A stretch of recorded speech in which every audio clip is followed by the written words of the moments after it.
All right, welcome back to Q Hoops Tonight. Last video of the day, we've so far done the basketball journey, the NBA Finals Game 1 recap, and the coaching carousel, what it means to be NBA coach. This is the last one we're going to do for the day, and those are the videos we're coming up shortly, just trying to get enough content, get better with every single content that we do. I'm going to preview the Lakers offseason. So, the Lakers season has been ended since the Nuggets put them out in a sweep, but, of course, the Lakers are always going to be talk of the town as long as LeBron James is truly there. So, I'm going to preview the Lakers offseason, look at what they could do, should do, and what I would do if I was GM and all that. Because, we all, as fans, we always play GM and what we should do and things like that. So, make sure you tune in to YouTube for Q Hoops. Put that in.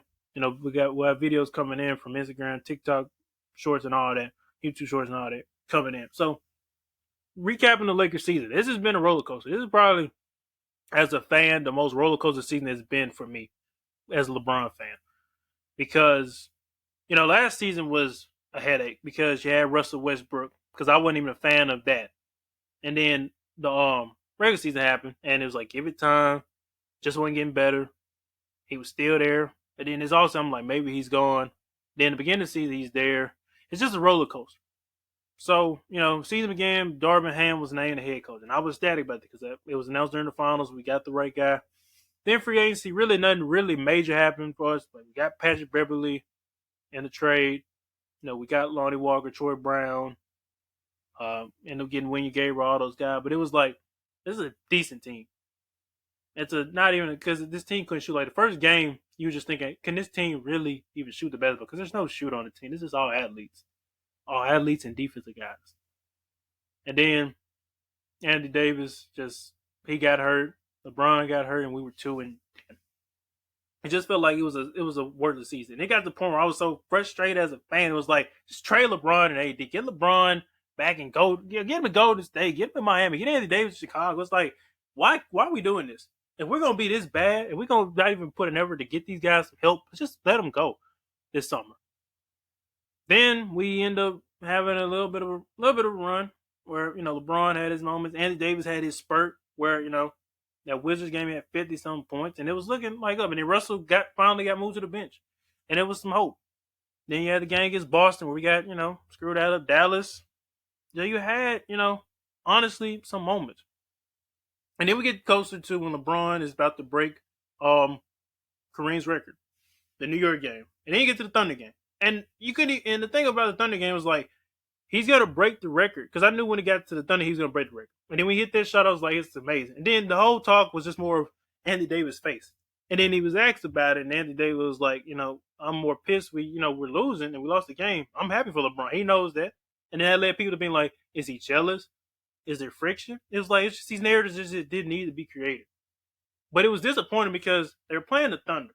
And you're talking about like SGA, who's been great, had great season this year. Isaiah Joe, who was great. Josh Giddey was great. Like their whole team, the Thunder organization, that was a great job. And then their coach, I can't think of his name, but props him too. And they just came in and beat you on a night where LeBron is breaking a record that some of us can, live to tell our grandkids that, or our kids. They're like, I watched on TV LeBron James break a record that probably none of us would have thought would have got broken. Like Kareem, that's not a joke. Passing up Kareem an all-time scoring record, I don't know if anybody ever do it. It's possible, but it's like, to see it, live on TV is like, those moments you miss. It's like when Kobe had his 60, or Steph broke the three-point record, and Reggie Miller and Ray Allen. But those are moments you just don't forget. Then the deadline came, and Rob Pelinka was a talk of the town, because I ain't gonna lie to you. Like, I know a lot of us Lakers fans. I know, especially me, I was giving him crap because the moves he made last season, and then the moves he made this summer, it was like, because the only trade you really wanted to see if you were Lakers was like, maybe it's just time to pull the Buddy Hield, Miles Turner, because a lineup with Schroeder, Hill, LeBron, AD, and Turner is more impressive than Russell, LeBron, AD, who else? I can't remember. Like, see, like, that's the pain. Damian Jones, Thomas Bryant, and Troy Brown, Lonnie was like, you see the difference in it? Or Pat Bear, excuse me, when they was running Russ and Pat Bear, like, those are the different type of lineups. It's like, man, this is painful to watch. Like, when Anthony Davis go down, it was like, that was even more painful to watch. So it's like, deadline comes. First one was the Rui move, which I didn't expect, but that was a great move because to only lose 3 picks and Kendrick Nunn for Rui Hachimura, that's a great pickup. Because I saw what he was able to do in Washington for the moments he was good. And then when they end up bringing in like Kuzma, then they traded Denny, they just didn't have any room for him. They weren't going to pay him because they had Porzingis to pay this summer, Kuzma to pay, and then they weren't going to be able to afford him. So that was like, let's just, rip the Band-Aid off. And he's been great for LA. He turned out to be great. He's more than just a 3-and-D. Like, you thought the role was like Rob Pelinka finally listened. Go get a freaking wing. At 6'8", 6'9", with his ability offensively, like, defensively, he doesn't do good navigating screen, but he's great dealing with the Jokic is the best he can. So I was like, okay, this isn't as bad. This is a solid move. And then we get to the deadline where everybody's basically getting moved. Like, Mo Bamba was picked up. Then the big one that was occurring, which was, getting D'Lo, Vanderbilt, Malik Beasley, and Russell's going to Utah. I was like, D'Lo? Because I remember, I think it was a week or a day before I did the ISO with Dylan Walton. Make sure you go watch it. We're going to be coming back soon. I did that with him, and he proposed a trade to me where if I were the Lakers, if I was offered Malik Beasley, Jared Vanderbilt, I think Mike Conley was thrown in the deal. I think it was mostly Beasley and Jared Vanderbilt for Russ. I was like, no. Because I'm like, it's not bad, but it's like, for Russell Westbrook, I'm going to need somebody that's going to make up for that. Like, Vanderbilt's great defensively. He's been a beast. And Beasley's great 3, but I'm going to need somebody that's going to make it. There's no point to add a shooter and then a defensive guy and a non-shooter to Russell Westbrook. Now, Mike Conley's in the deal, maybe. It's not the best, but it's like, I'd rather take Mike Conley because I know where we stand with them. So, when D'Lo got brought up, I was like, that's a solid pickup because he's still young. He had a rocky season with Minnesota because of the Rudy Gobert, Towns and Edwards thing, and then him getting benched in the playoffs last year for Jordan McLaughlin in that game, whatever game, I think 5 or 6. So it's like, I was okay with it. And then he came, it was like, okay, first game against Golden State. Look good. Vanderbilt, the happiest person we got to deal, I was so happy to get Vanderbilt because defensively, bro, it is crazy what he can do. It really is. It's crazy. Like, his ability to guard, defend, we needed that. And D'Lo just came in knocking down the shots he did. It was like, okay, so let's see how it is with LeBron and Davis get back. And then it got to the point where you can say LeBron and Davis now can go back to what they were in the bubble where they can score when they need to score. And then, Reeves was stepping up, and really the trade opened up him so much. Instead of him coming off the bench, he proved he could be a starter. And it was looking great for the last few games. Then came the playoffs where the scare against Minnesota, and we got through that because LeBron and Schroeder making that shot. Then Memphis, where I was like, we can beat Memphis. After the first game, I knew it. Rui Hachimura had his moment. Reeves was Timothy that night. The only thing that concerned me about the group was just D'Angelo Russell because, last season he got benched in favor of Jordan McLaughlin because the thing with D'Lo, remember, he's a rhythm guy. He needs the dribbles to get into his thing. He's great in the pick and roll. When he's not doing that, he's just standing pedestrian. So if he's not making shots, then he's not going to get stops. Because remember, the thing about if you just know basketball, it's like when the ball goes through the hoop, that's when you're most, ready to play defense. When you see the ball go through the hoop, that's when you're like, okay, let's go down the other end. Let's go, get a stop. Because we can't have this be a shootout. And the Memphis series, they just are playing more athletes and not skillful guys. So that's why it's like, we can beat them really in 5. But it ended up just being 6 because we won every game at home. Then it got to Golden State. I was like, okay, this is going to really test us to let me know if we're a championship team. Because Golden State has that. First game was great. Second game was terrible. Third game was great. Fourth game was great because Lonnie Walker had his moment. I knew they were going to beat us in game 5, and then we come home game 6 then.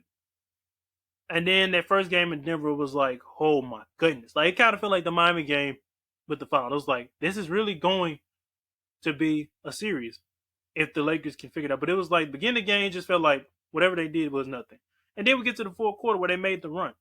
LeBron had the pick and roll with Reeves, and he was forcing Murray and Gordon to fight over the screen. The miscommunication led to Reeves getting 2 threes on the left wing, like left slot, and he was knocking them down. And then when Hachimura was guarding Jokic and Davis was on the weak side, I was like, okay, maybe we got a game plan. And then game 2 came, and we fought, but because nobody could match Jamal Murray's shot making, we lost. And then game 3, I was like, okay, we don't win Game 2. We got to win 3 because we go down 3-0. It's all over no matter what. So we get to Jamal Murray just having a masterpiece. And it got to the point where it's like, no matter what LeBron Davis did. And then game 4 just proved LeBron goes and have 30 in the first half, dominating the post, being involved in every action like Jokic was in a way. And he even had to take the side of the guard Murray. And I'm like, that's just not something LeBron should do. Like for Spurs, I understand. But this ain't like when LeBron was doing this 2013 where he was guarding David West, where he was guarding Tony Parker. And he was guarding, these different guys. Like, this is a 38-year-old man in year 20. He should be in the post, making plays, being a screener, and conserving his body for when they need him. It's like, and even Anthony Davis' performance just looked pedestrian against the Nuggets. That's when I knew right then and there. I was like, yeah, we're just not going to win. Because they got to the point where that game came, and then that last play where basically the play was because LeBron had a chance to get Jokic out of the game, and he chose not to. And then it was a play where LeBron went in, Gordon was guarding him. Murray came in there for the strip, and they knocked the ball out of LeBron's hands, and they lost. When it's basically the same variation of play. And if you remember 2013, if I remember game 1, when they played Indiana, Frank Vogel took Hibbert out. LeBron was at top. I forgot who inbound. I think it was Real or Chalmers. LeBron is coming off a screen set by Chris Bosh. He goes up the top of the key. All the momentum's there. Paul George's body's open up, so LeBron's got a straight line to the rim because he's just stronger, faster, quicker than everybody, and gets an easy left-hand layup. In that moment, you also had to think like, I think Schroeder was inbounding the ball in that play, and Schroeder is more of a shooter at that point. Why is he inbounding? It's like LeBron, the first play, I think, was trying to get Schroeder the ball in the corner like the first time. So it was like, it was just bad. And then it goes to people, having saying like, oh, LeBron's not clutch.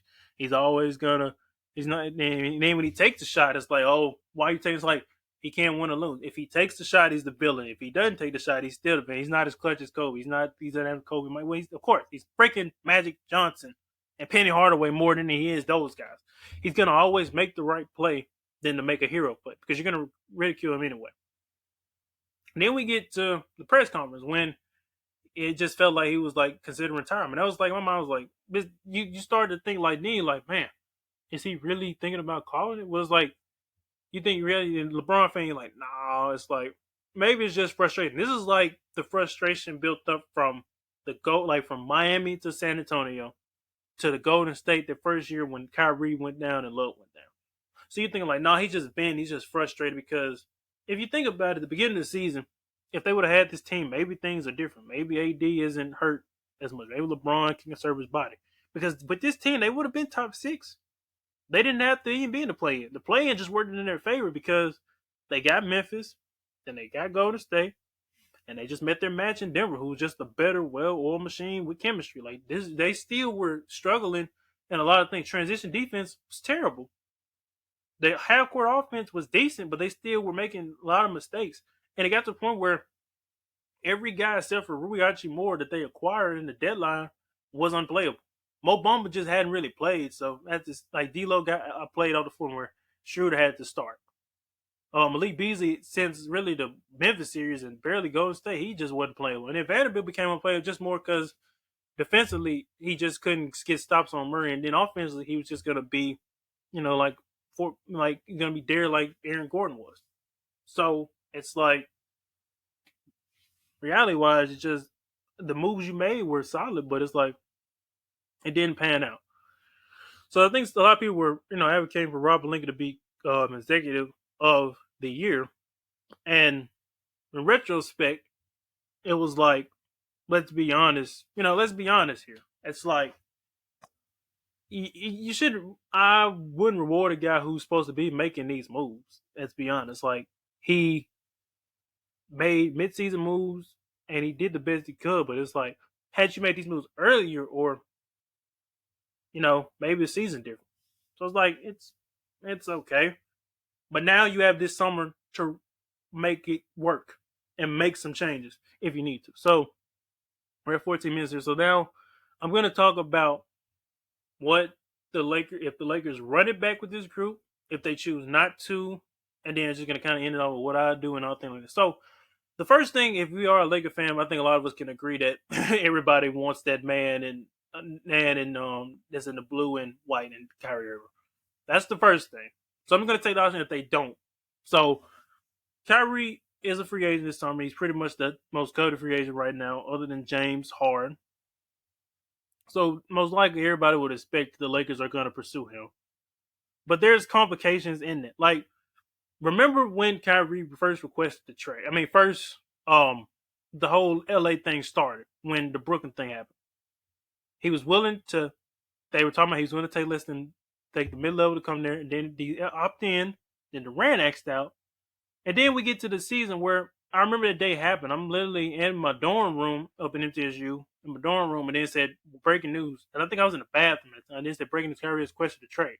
So I'm thinking in my mind, yes, LA. And then I was like, these other teams, you had Dallas, the Clippers, the Suns. I was like, as long as it isn't the Clippers, the Suns, I don't care. I would rather it be Dallas if it isn't us. And then it happened. I was like, darn it, Dallas.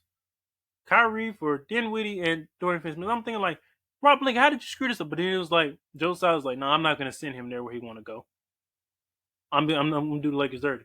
And then our package wasn't good enough. I think they were going to want Westbrook, Reeves, and which is not bad, but it's like, you know, it is what it is. So we're here now where the playoffs happen. Irvin and the Mavericks missed the playoffs.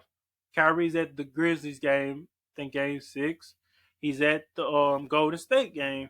And then he was at the Denver when they was in Denver. So it was like, is this a trend? Is Kyrie Irving trying to put pressure on Dallas to like where he could really be back with LeBron? It's like in fantasy land, 2K land, it would be great to have Kyrie, LeBron, and Anthony Davis. But in real life, it's hard to see it. And it's not because the Lakers are trying to avoid being in the luxury tax, like the second apron luxury tax. And then there's also the fact of they're trying to avoid Russell Westbrook 2.0 in terms of you give up all your core pieces for this one generational type of guy. Who, and it's not to say Kyrie and Russell are the same, it's just more to say like Kyrie's great. Him, LeBron, Anthony Davis. If this was LeBron when he first got to LA, Anthony Davis when he first got to LA, and then Kyrie is Kyrie, great. That would have been like LeBron, AD, and Kawhi Leonard, and then you had the rest of the guys. Great. But it's not that. This is LeBron, who now at best is your second best guy, which is not bad, but it's like he has now, because I really want to see him take the role more of the Magic Johnson, where he's running the offense when he needs to. He's playing more of the ball to conserve his body, and he's in the post more where he's being a threat. And Anthony Davis and whoever the other guy is are just playing off of it. Like how you kind of saw more in the Golden State that game 6 what he was doing. And then that game 4 against Denver. That's his role at this point. Because him going to the paint all those times, it's like, it's not going to cut it. He's got to refine his work, restructure his jump shot. Him and Anthony Davis, that's their main goal this summer. They're getting healthy. So it's like, I'm not really too worried about those two. But the Kyrie room is just hard. So here's what I'm going to kind of tell you for those with Kyrie. It's just probably not going to happen. Here's the reason why. It's not because of the disinterest in LA. I think they sailed that ship a long time ago once they got the pieces they got. The reason it's unrealistic is because to get Kyrie Irving, here's the thing. There are two options. The main one everyone's talking about is sign a trade. Number one, you would have to get Dallas you have to get Mark Cuban and them to agree, and Nico Harrison to agree that, hey, Kyrie would have to be like, hey, listen, I'm going to leave. I want to go to LA. If I can help y'all get some value back, it's kind of like Durant to Brooklyn, and they end up getting D'Lo back, go to State. It would have to be that. Dallas has no interest in that, and I don't blame Dallas. It's like they lost Brunson last summer, but what in the world would I look like doing a favor to you to get Kyrie Irving, and then you have to remember with a sign and trade, you have to guarantee 3 years. So that means any package the Lakers do. So D'Lo, if it's a double sign trade, they would have to give D'Lo 3 years worth. Let's just say he's asking for 20 million. That's 3 years, which is not bad, but that's a lot to commit to a team and to a guy that in the Western Conference Finals was basically unplayable.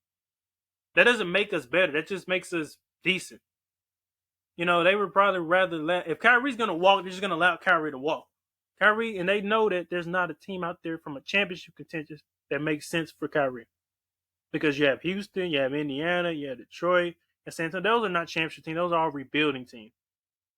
Houston can become negative with the whole heart, but that's another story. But it's like, it's just unrealistic.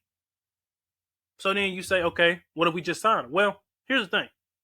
you have to get rid of everybody. So if you know, under contract next season with 23-24, LeBron has 1-1. He has 1 year left and he has a player option. Andy Davis has the same thing. Max Christie's on his rookie deal, which means Vanderbilt team option would have to be declined, so they have to let him walk.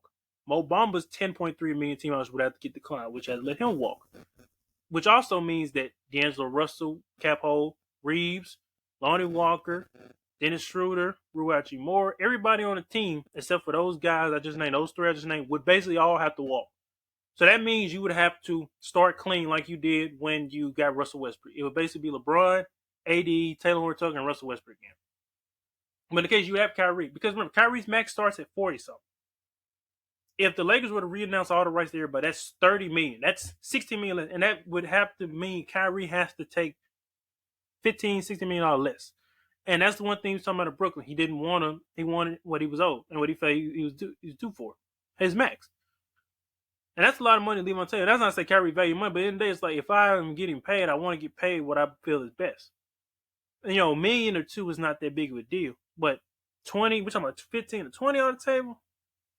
For him, that's a different story.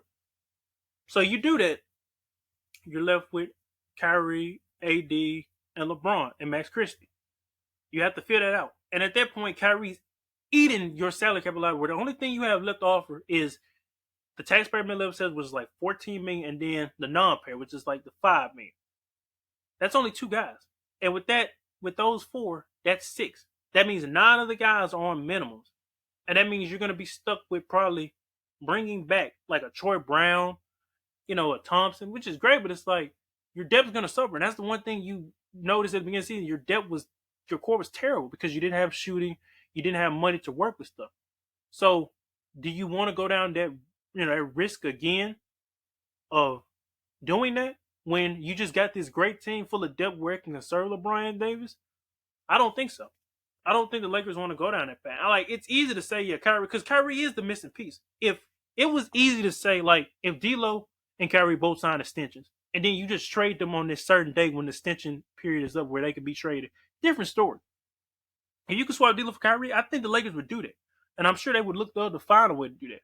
But it's just highly unrealistic because you just never know. And it's not even with Kyrie Irving.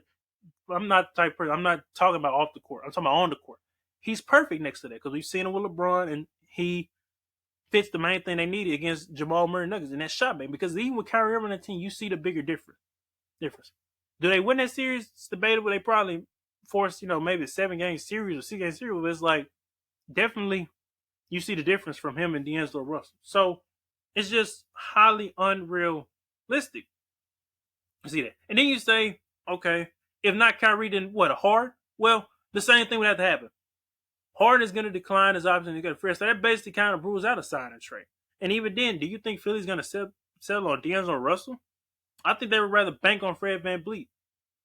And then you talk about, okay, which is the one thing that's come up now is like the Lakers wanted to use from, Jovan Buha from Athletic reported that the Lakers are likely trying to use D'Lo as a sign and trade bait. And Fred VanVleet's one thing. Fred VanVleet's not bad. But the thing about Fred VanVleet, from Kyrie to D'Lo, he's the balance of well-rounded.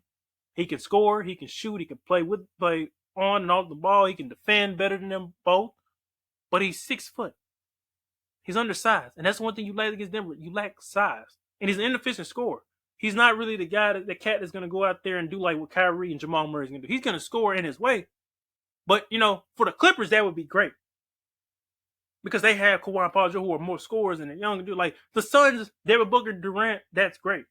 He fits there as a 3rd or 4th guy. Him being your 3rd, and their main guy is Andy Davis, that doesn't help their offense. You do better sticking with D'Lo and just fixing that chemistry or just keeping shooting. So it's like the Lakers are limited really in truly options with this group.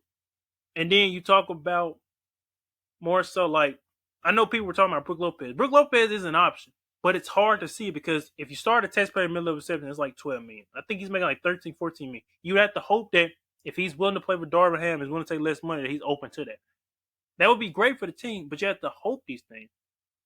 And I'm not expecting the Lakers to use their mid-level on a guard. I'm thinking they're going to use it because their main needs, if you want to be honest, is they need a backup big and they need to address the guard situation. Because their forwards, LeBron, Rui, and Vanderbilt are great. The guard situation is the most headache and thing right now, and then the backup big situation we're going to get to in a minute.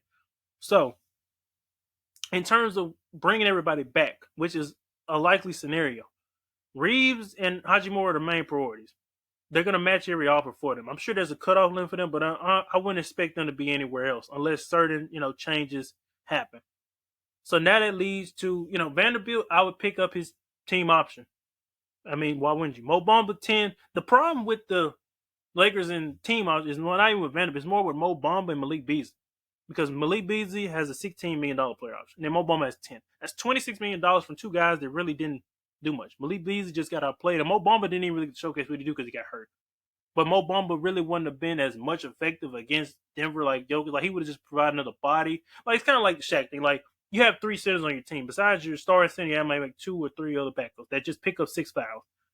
He wouldn't have been as much because he hadn't played barely with the team. He only had, I think, that one game against the Pelicans where he only played. The rest of the game, he was hurt in rehab. So it's like, you really don't know what he could have brought. And it's not like he brings much. Like, he brings size, he brings wingspan, he brings ability to shoot. And, the thing about Darvin Ham, he's not like he's playing any of these bigs next to Anthony Davis, unless it's like, if it was Brook Lopez, it'd be a different story. So it's like, that's $26 million you don't really know what to do with. And then you have D'Lo to pay. Then you have Schroeder to pay. So it's a lot. So now I'm going to go into more so what I would do, a little bit what the Lakers might do. So, again, the backup big scenario. The Lakers need another body. Because the biggest thing, if you notice with the NBA, everybody's small. Like, if you look at the finals game last night, Jeff Green was the backup center for the Nuggets. And they have Thomas Bryant on that bench, who's 6'10". Jeff Green is like 6'6", 6'7". If that's your backup center, like, do you remember when the Lakers won? They had the size. And that's not saying Lakers, they tried that with the group they had with Vogel that third year. But it wasn't the right team because you had no space. There are some options for the Lakers. It's not many, but Brook is the top of that list. If you want to look at a trade bait, it would be back to Miles Turner. If let's say Indiana just is having a mediocre season, they say Miles, because remember, Miles Turner has a 2-year extension and it kicks in this season, after this season. I think it's like 20, like 18, 20 million, which is not a lot for the Lakers. So let's just say they contact, Pritchard and them in Indiana and say, hey, we're going to offer, Beasley, Mo Bamba, and second rounders, and maybe a first rounder for them. You can't deny that. Because with Miles Turner, you have a 6'10", 11 guy who can space the floor, can defend, he's athletic. He's, and the best thing you kind of saw with the Lakers is when you have a big that can space the floor. Marc Gasol was great for the Lakers. That's probably the best big they had overall. Outside of JaVale and Dwight, overall, well-rounded, because Gasol's ability, IQ, his defense, and his shooting opened up lanes for LeBron and Anthony Davis to be creative and do what they need to do. So I would think the same, kind of would apply to here. And then there's been a report from the Athletic that came out. They were saying, like, some are skeptical about a Davis Turner fit. How? Like, Davis is skilled and Turner can shoot the ball. I get it if Turner was like if Turner couldn't shoot and he was just like Rudy Gobert. Like, that one I can understand more. Like, a Davis and Gobert fit would probably be more questionable offensively than the defensive end. Because those two defensively have to wreak havoc. That's kind of like the Towns and Gobert thing. But Turner, offensively, is he as skilled as that? No. But he can shoot the basketball. And he can defend. He's athletic. You, like, imagine if in that Denver series you had Turner and back there where he was guarding Jokic instead of Hachimura. Turner can alter shots. Turner can put a body on him. And do you know how much size difference that is from Rui Hachimura to that? That's scary. So that's why he would be a top one for me. Brook is the other one. There's not really many centers available for the Lakers. So, like, I would bring Tristan Thompson back to camp, see if he's in peak shape, because he gave some solid minutes.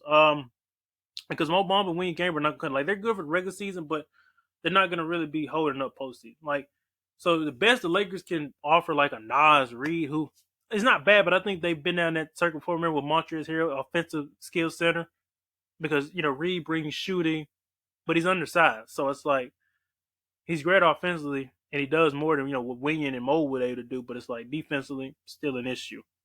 So now you're left with like these names like Dwight Powell, Andre Drummond, a former Laker, names like that, like Bismack Biyombo, Jack Landale, like they're decent names.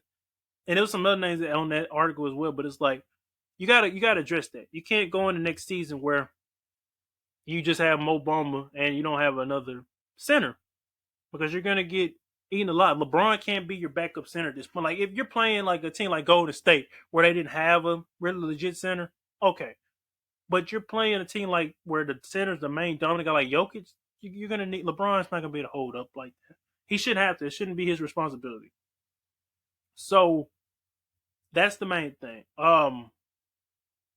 Wings and stuff like you mid level. You have like Bruce Brown, Max Strus. I saw was a name. Torrey Craig, Steph Curry was a name. DiVincenzo. So there's some guys available for the Lakers. So now to kind of end it off because we're getting around the 30-minute mark. I'm going to kind of get into who the Lakers should look to bring back and what they kind of should do a little bit more. LeBron Davis just getting healthy and fixing your jumpers because the one thing in this series they both struggled with was shooting the basketball. With Anthony Davis, it's become so much of a problem that when he shoots, you really don't even know because he'll shoot a floater and he'll miss, but he'll make a corner like he did in Denver City. It's like Anthony Davis' touch with shooting the ball just disappeared because he's had the bulk of so much. The finesse AD that we saw is gone. And I think Anthony Davis might need to be better at the 4. I know it's been a thing where it's like him at the 5 is great, but it's like that's not Anthony Davis' game. Like if you remember with certain power forwards, a lot of these power forwards that were centers back then, like Kevin Garnett now, there's a reason they weren't centers because of Shaquille O'Neal. Because if you're a center, you're gonna deal with Shaq every night. Anthony Davis is a hybrid big, which means his game is more oriented in many ways. He can play his back to the basket. He can finesse his way. He's not really a back to the basket like a Joel Embiid, like a Jokic, a little bit like a Shaq. He's a finesse guy. He's like Tim Duncan. That's where he should be looking to get his game to where he's like Tim, a little bit of dirt, a little bit. Where you get in that post and you hit where he don't even really do the jab one jumper anymore. And then you rarely even see him where you saw a little bit this season compared to the first season when he was with LA with Frank Vogel. Frank Vogel had him coming off of curls. You see a little bit where they'll like Dennis Schroeder or D'Lo will set him a screen and he'll come up, but there'll be time where he'll just stop and stun a little bit instead of just going all the way. So it's like those things. So the thing with Anthony Davis is just getting healthy and refining your jumper. Same with LeBron. Because those two were great. And the thing about a lot of people, they're on the boat of trading Anthony Davis. Well, trading Anthony Davis is a possibility, but it's highly unlikely they're going to do because if the Lakers do that, you lose your all defense. And Anthony Davis, this series postseason was Tim Duncan defense. He was guarding the 1 through the 5. His impact overall defensively was great, so you can't dispute that. Because even like if you do Dallas, for example, because I remember Colin Cowherd talking to Jason Tim on the volume about the Mavericks had interest in Anthony Davis. So if you do a Kyrie Davis swap, great, you get Kyrie, but LeBron is not Cleveland LeBron anymore. Like your defense suffers because of that. So now you're gonna try to be stuck trying to find the big man. And the one thing about Anthony Davis, unlike any LeBron teammate, is his size is important. And he's a cheat code because the thing about like Kyle Kuzma said, he was talking to Bottles to April Night, he was like, Anthony Davis is one of a kind. It's like there's nobody on planet Earth that can stop Anthony Davis. The only thing about Anthony Davis is he's just not that guy because a lot of people wonder like, why does he have these, great game ones and in his off games? It's like if you go back and look at him from Kentucky, it's like in his career, it's like he's just been this great defensive guy where he's just defensive player of the year, guarding, defending, and all this. But offensively, it's like most of his stuff came off of, transition. It'll come off of lobs, putbacks, and things like that. Like you really didn't see him in his bag a little bit to like more when DeMarcus Cousins got there. And then when Cousins went down, it's like because he has a bag, it's just more of at this point in his career, he's not going to be able to do those things he used to do. Like I said, the finesse him is not there. If he can find a way to finesse a little bit, like even just to like where he's Tim Duncan with it, but just with more skill, it's like it's scary. And even Kevin Garnett, when Garnett wasn't taking out the dribble like he was in Minnesota when he got to Boston and just making those 15-footers, the defense at your mercy when LeBron and Davis are making shots. If you guys are like that, it's still scary to defense. All right, let's get to the guards position. So now we got D'Lo and Schroeder. I expect D'Lo to be back. I don't really think that the Lakers are going to find a market for D'Lo and a sign and trade. It's just because of his bad performance in the conference finals. There's a point where it's like now I see why he was played off the floor, because I was wondering last season why with Minnesota. And then I look at this season, it's the same thing. Because look, he's 27. He's a rhythm scorer. He's great in the pick and roll. But the one thing he kind of lacks, is, again, defensively, it's just all about Harden and effort there. But if he's not making shots, it's hard to keep him forward, because that whole game one, he was targeted. Bruce Brown and Michael Malone, they were targeting him, and he couldn't get stops. So it made Darvin Ham like, okay, I can't play him. So now I got to put Dennis Schroeder, who's a better point attack defender, is more aggressive, and is going to put pressure on him. It's like, that was the thing I was worried about. D'Lo, is like, is he going to get played off the get played off the floor in a way? So it was like, okay, now, because he was looking like around like 20, 30 minutes. So like, maybe this best, the Lakers probably align his deal with LeBron Davis. I think he's probably going to get a 2-year deal. Maybe 1-1, maybe 2 years where it's aligned with LeBron and Davis for next season. And they may use it as trade bait if a right guy comes around. That's what I would expect. But I think it's a certain number. Like, Johan Buha for that Lakers Beat report for Athletic put is like, here's the option. It's 3 of them. It's likely that he's back on a shorter term, team friendly deal. The Lakers re-announce him and let him walk, or the sign a trade. So sign a trade is just highly unlikely because there's no market for him. The only place I could see him going to where he could be solid is like the Nets, and that's not. But they still have Dinwiddie in them.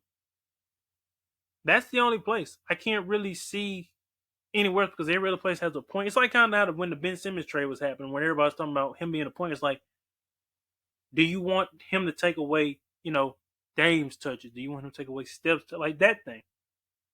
And so I don't think there's a market for D'Lo, and I think he understands that too. It was like, the power's in the Lakers now. I want to be back, but it's truly up to them. I thought Dennis Schroeder's second stint with us was great. The first time it was like, I think with the whole contract and all that, and him not really getting the chemistry with LeBron and Davis, it kind of showing now that coming back the second time was he made it right, and he did. He played great. He's a great point attack defender. He's a great scorer. He played great. I thought he was better off the bench than he was starting, because the energy he just brings is just great. So I expect him to be back. I wouldn't be surprised if he left, but I think he'll be back with the Lakers on a maybe 2-year deal. So, you could expect that too. Then you're also, he could be back. So I would expect him to be back. As for the guards, you have, you have Beasley, you have Lonnie Walker, Troy Brown. I think Max Christie will have a bigger role next season as a rotational guy. He's grown pretty much like 6'7", 190, and he was great pretty much being a 3 and D. I expect him to have more minutes next season. As far as Malik, Lonnie, and Troy Brown, I think Troy Brown is great this season. He was great defensively. He was great a little bit as a ball handler, and he's young, so he'll learn. It's just about making shots and ultimately defending. So maybe I expect him to be back probably on maybe a minimum, a 2-year minimum. Malik Beasley, I'm kind of shaking on, but I wouldn't expect the Lakers to decline his option. I expect him to accept it and probably use him as trade bait. He's expendable. Lonnie Walker was great. I was so happy to see Lonnie have his moment in Game 4 against Golden State, where he was just killing in that pick and roll, because he was really the third best player for the Lakers at the beginning of the season. He was a great picker. He was probably the best pick I thought we had over the summer from out of all the young guys, because it was like, he can score and he's athletic. He kind of got Malik Bunk a little bit, but more athleticism than the scoring. He could have some offers. I wouldn't be surprised if he left, but I think he'll probably be back, and I would look to bring him back maybe on a 2-year deal. Like I said, Rui Hachimura, I expect to be back. Reeves as well. Jared Vanderbilt is just more of, he was great this season. He was a great pickup. But him in the lab this summer, I expect him to be like, become PJ Tucker, become Draymond Green, where you're able to knock down corner shots. Defense, you're going to get better, but be able to have a little handle too, where you can be like more even like Kevon Looney, where you can handle the ball and be a great, DHO, dribble handoff. Be able to do those better. Because there were a lot of times he just would just pick up his dribble, or he would get in crowded traffic, especially in that Memphis series and even Golden State level, he just makes some careless mistake. But it's like, he's young and he's only going to get better. You got to love his effort. So defensively, it's great. Like I said, Anthony Davis, just do what he did. Mo Bamba. So the center position, you have Bamba, Gabriel. Like I said, Thompson's not going to get an offer anybody from any other team. So just bring him to camp and see if he's in shape. When you Gabriel, I expect him to be back. He's just another body. Mo Bamba, I expect him to be back. But like I said, I expect Mo and Beasley to be expendable. Maybe on draft night. Maybe there's a trade that comes through. But right now, the only thing I can say, if I was the Lakers, just be patient, because right now there's not really a guy available that's gonna put you over the top. It's just really not. Kyrie would be great. If you could get Kyrie without having to give it the whole roster, great. But there's just not. Maybe during the season, because with this group next season, you can be in the play. You're gonna playoff team. You get the chance to get continuity and chemistry, and then by mid-season you see, is this who we need to move? Maybe Miles Turner becomes available. Maybe Buddy Hield's available. Maybe there's a DeMar DeRozan, Bill Lillard, DeMar DeRozan, Zach LaVine, type move. Maybe that's a mid-star that is on like a 1-year friendly deal that you can trade for. Because the thing about the Lakers this summer, they want to avoid the second luxury agent, because if they pay all their guys back, that can keep them from getting the sale. Because remember, the second luxury tax apron, you aren't able to sign bought out guys. You're not able to offer the mid-level exception. You can't trade cash consideration in for deals. So there's a lot of penalties for that. So they're trying to avoid, what Golden State, Phoenix, and the Clippers are going through. So that's why it's like going in on Kyrie, that's a hard cap that hits them. And even then, it's just highly unrealistic. I just say stay the course and be patient. And I know it's easier said than done, because how with LeBron, you don't have, at best he has 2 years left. I think he'll be around next season. Then wherever Bronny goes, he'll depart. So it's hard to say if he'll ever win another one. I believe they can. It's hard to see it, because this is the end of the year. It would have been this year, because nobody was expecting. They were the wild card. Like, this would have been a great year for them, because they would have won this. Nobody would ever say anything about LeBron's legacy. So it is a question of concern, but I would stay the course. There's no point to get rid of these guys. Now, if somebody becomes too pricey, like more like D'Lo, then it's like, yeah, let them walk and just make up for it. So I expect them to be in the market for like a backup big, and maybe like a stronger athletic guard would be another thing too, like kind of like a Bruce Brown or Caruso. So I would expect the Lakers to be more active in the trade market than they are in the free agency market. So I expect draft night they might even look at moving that pick if it makes sense in a way. But they have the main thing Rob Lincoln preached was continuity. If you want to preach the continuity, you got to bring majority of these guys back. Making it all on Kyrie or another star is just not it. Unless that star is like DeMar DeRozan isn't bad on a 1-year deal. But if it's going to cost you Reeves and Hachimura and Vanderbilt, it's not worth it. If it's costing you the main, because the main four is, other than LeBron AD, is Reeves and Hachimura. Everybody else is right now potentially expendable, or just solid guys that might not even be back next season. Like I said, Miles Turner, Buddy Hield's still an option if it makes sense. So there are a lot of options, available for the Lakers. There's a lot of options, and it's like the main thing is just stick with the group you have, because there's not many things you can do with this group. So, Banner 18 will come, and it's just gonna take time. And had they had this group this season, maybe things are different. Maybe they are different. You really, truly don't. You don't know. We don't know, honestly. But yeah, we're about hitting the 45 minute mark. So far we got 4 topics taken care of. Probably gonna end the move. Probably one more. Gonna let this thing charge up and probably do one more. But that's all we got for Q Hoops. And like I said, we'll get the content rolling out, with just getting better every single day and talking with the best of them. Love to talk with anybody.